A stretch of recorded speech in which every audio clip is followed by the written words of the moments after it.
Nah pemirsa, Valen, Anggi ngomong-ngomong soal pilkada, kita akan menggunakan hak suara kita sebentar lagi, 27 November 2024. Segala fasilitas dan logistik tentunya sudah disiapkan ya. Tentu ya, tapi nggak hanya fasilitas dan logistik, keamanan juga sudah disiapkan loh oleh pihak kepolisian kita ya, Anggi, Valeri. Ada juga ini, jadi penjagaannya juga diperketat lagi, ada juga K9 yang biasanya ini sering sterilisasi ya. Nah, tapi tahu nggak pemirsa, gimana sih cara mereka ini, si polisi atau juga K9 ini berlatih hingga bisa bertugas secara profesional. Kami punya liputannya di segmen Cerita Pagi, jaga keamanan jagonya polisi berkaki 4.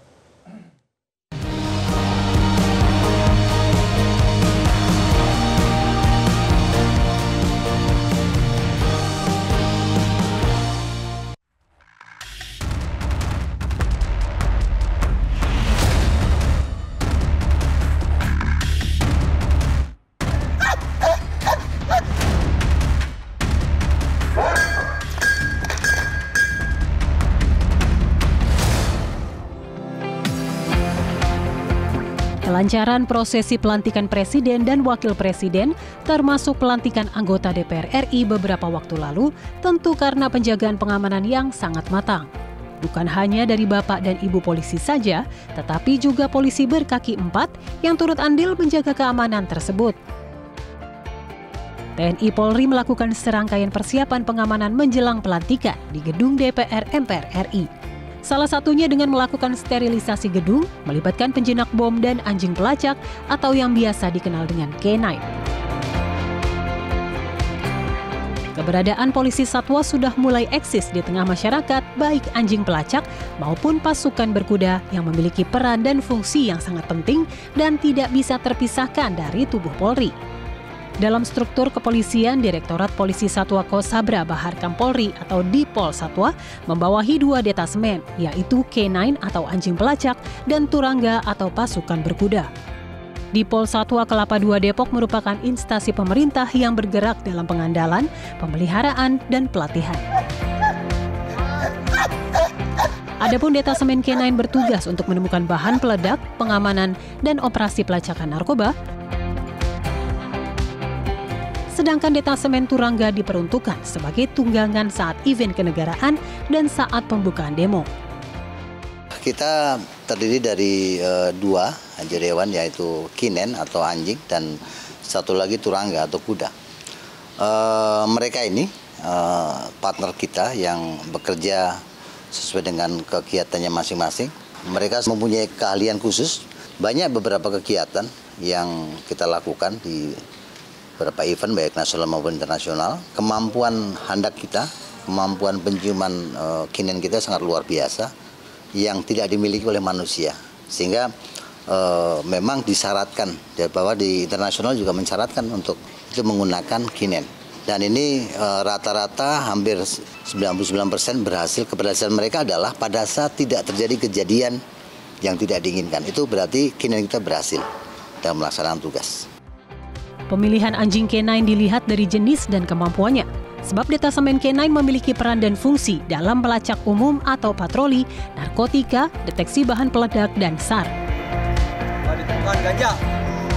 Kalau di kepolisian kita ada beberapa jenis, diantaranya Malinois ini, kemudian German Shepherd, ada Labrador, ada lagi satu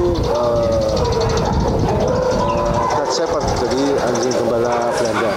Fungsinya kita untuk pelacak bahan peledak, kemudian deteksi narkoba, kemudian pelacak kriminal, dan satu lagi untuk search and rescue.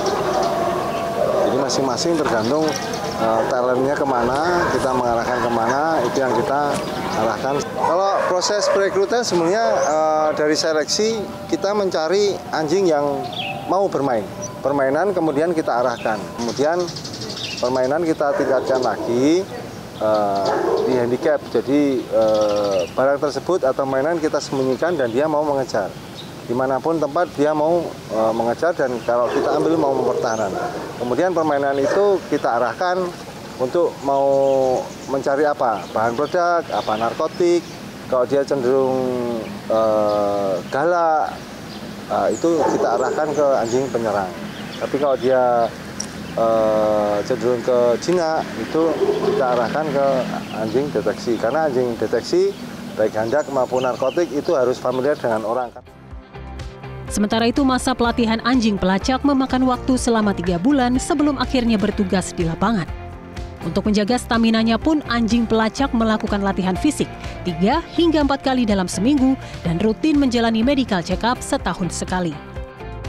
Trainingnya yang paling cepat itu deteksi handak sama narkotik, karena kita hanya mengenalkan untuk cari, kemudian datang lagi, jadi cari dan sini. Tapi kalau yang paling lama itu di pelacak kriminal, karena kita harus melatih dari ketaatan, kemudian dia jejak lurus, jejak melingkar, jejak melengkung, kemudian searah angin. Macam-macam, jadi masih ada ininya kan, tahapan-tahapannya. Jadi itu paling cepat di 3 bulan kalau pelacak kriminal atau pelacak umum. Di samping K9, pasukan yang tak kalah penting yaitu Detasemen Turangga. Setelah kuda didatangkan impor dari Belanda, kuda menjalani masa pelatihan selama 1 bulan. Kuda yang ada di Direktorat Polisi Satwa ada 2 jenis, yaitu kuda jenis Womlet dan jenis Vision. Jenis di sini ada Womlet, ada 2. Jadi jumlahnya ada 18, Womlet dengan Vision, ada 2 jenis di sini.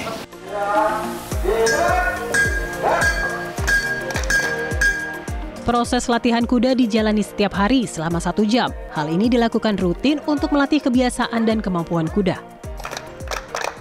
Kalau untuk perkutannya yang diutamakan itu ya sebenarnya itu tidak ada ya. Artinya kita lihat itu dari jiwa dia, kesenangan dia dengan hewan, itu kan salah satu pokok.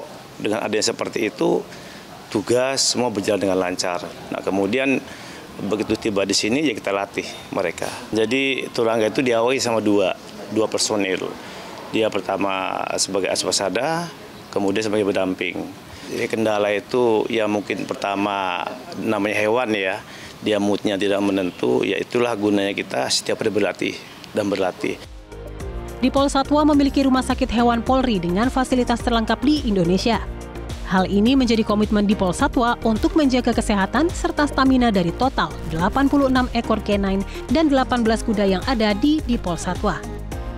Untuk masalah kesehatan dan pakan, kemudian semua yang menyangkut maintenance masalah kedua partner kami itu, kami punya fasilitas sebuah rumah sakit yang kelasnya sudah standar internasional. Memang sementara kami belum bisa menerima istilahnya pasien hewan dari luar, karena memang baru internal kami. Namun demikian, andai kata nanti ke depan pelayanan kami kepada masyarakat, terutama pemilik penggemar kedua binatang tersebut, ya saya pikir kenapa tidak, kami akan layani apabila kami sudah mampu. Kita harus merawat mereka, mensejahterakan mereka. Dalam ini kuda dan K9 kita. Tidak hanya latihan, tentu saja kondisi kesejahteraan Turangga tak kalah penting. Karena kesejahteraan mereka juga menjadi hal utama. Secara rutin, kuda-kuda ini menjalani cek kesehatan di rumah sakit hewan yang ada di sini demi menjaga staminanya.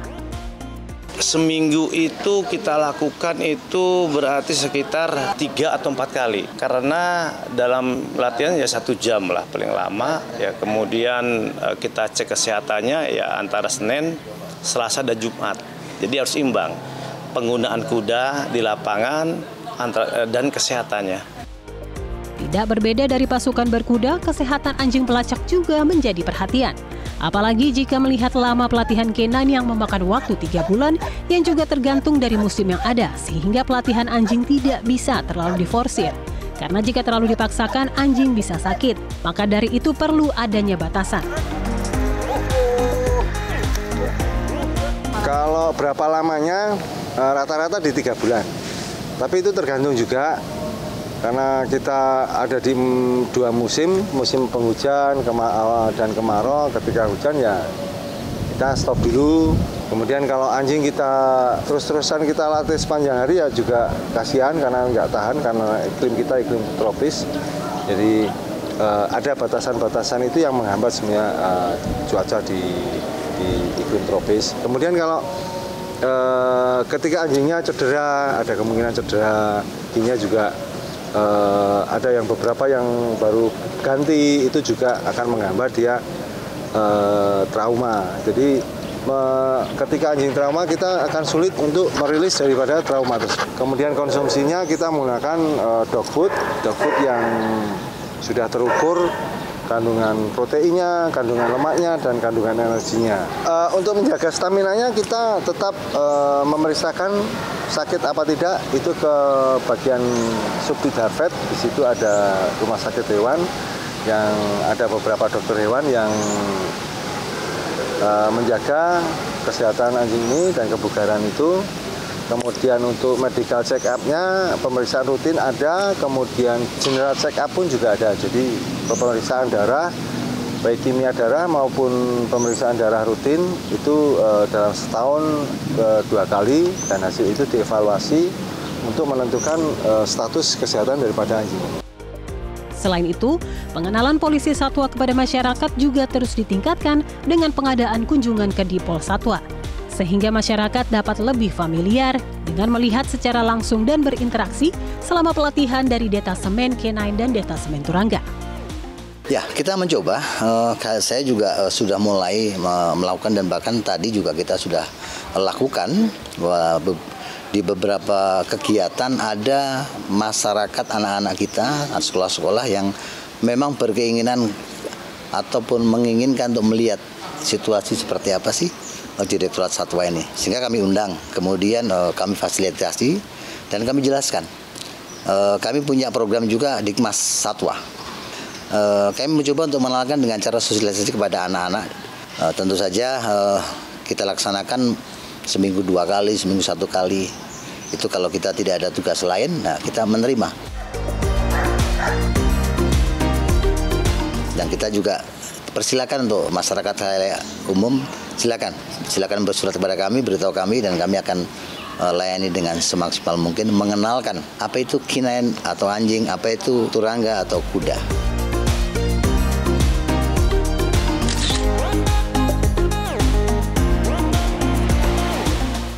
Jelajahi cara baru mendapatkan informasi. Download Metro TV Extend sekarang.